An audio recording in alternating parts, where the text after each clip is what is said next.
અંકલેશ્વરની Mahavir turning પાસે આવેલ signature શોપિંગના પ્રથમ માળે રોઝ સ્પામાંથી AHTU શાખાની ટીમે સ્પાની આડમાં ચાલતા કૂટણખાનાને પકડી પાડ્યું છે.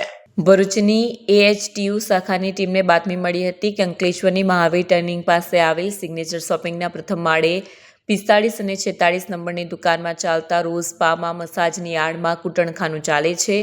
બાતમીના આધારે AHTU શાખાની ટીમે ડમી ગ્રાહકને 500ના દરની 60 નોટ આપી સમજ કરવામાં આવી કે રોજ સ્પામાં જઈ ત્યાં કૂટણખાનું ચાલુ હોય ત્યાં રૂપિયાની આપલે થયા બાદ મિસકોલ કરવા જણાવ્યું હતું. જે બાદ ડમી ગ્રાહક સ્પા પર જતાં તેણે કૂટણખાનું ચાલુ હોવાથી મિસકોલ કરતાં જ AHTUની શાખાએ દરોડા પાડ્યા હતા અને સ્પાના કાઉન્ટર ઉપર બેઠેલ મૂળ રાજસ્થાન અને હાલ સ્પા ખાતે રહેતો વાસુ વક્તારામને પકડી પાડ્યો હતો. જ્યારે અન્ય રૂમમાંથી 5 મહિલાઓ પણ મળી આવી. પોલીસે સ્પાના મેનેજર વાસુ વક્તારામને પકડી રોકડા અને મોબાઈલ ફોન મળી 11,000થી વધુનો મુદ્દામાલ કબજે કર્યો હતો.